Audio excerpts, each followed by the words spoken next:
如果这是你花10万彩礼娶回家的媳妇儿，你会怎么办？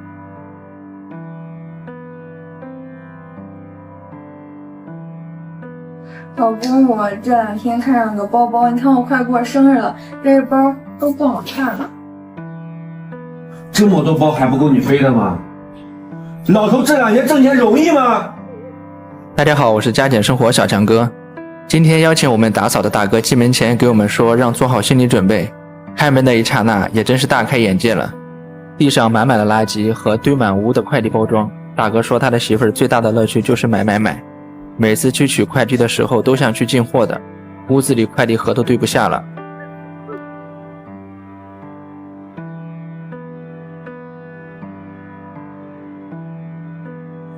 大哥媳妇儿还有个爱好就是懒，这个不说大家也能看出来吧，毕竟稍微勤快点，家也不至于造成这个样子。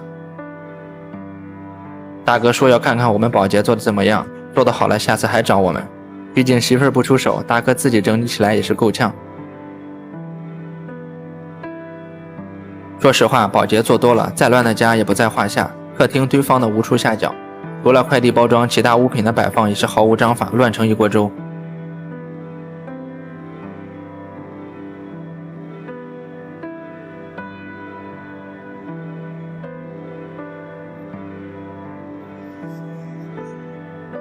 你们看客厅收拾完是不是敞亮很多？都说女人最喜欢的包包永远是下一个。屏幕前的小姐姐们，你们最爱的那只包包买到了吗？房主大哥表示自己也很无奈，要是媳妇儿勤快点，主动承担些家务，要啥买啥，一次要10个也都给买。就凭这一点，屏幕前的你们羡慕了没？包是背给外人看的，但家是出示给自己的，外面光鲜亮丽，家里也要整洁敞亮，不是吗？厨房还算干净，房主大哥说家里几乎不开火，油烟机里有些油污，用除油剂一喷一擦轻松搞定。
当初早知道媳妇儿这么懒还爱花钱，都后悔花那10来万的彩礼了。开句玩笑话，男人挣钱不就是给老婆花吗？自己娶回来的媳妇儿，自己媳妇儿看上的包贵着一点买，你们说是不是？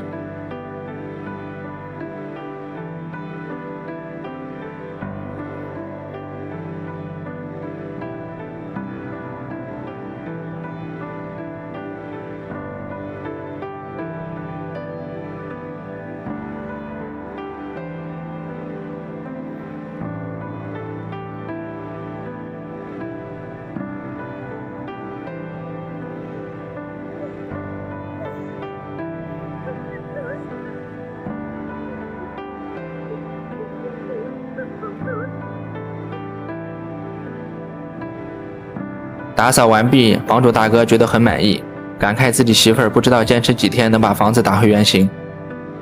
今天的视频就到这里了，喜欢视频的家人们不要忘了小红心哦。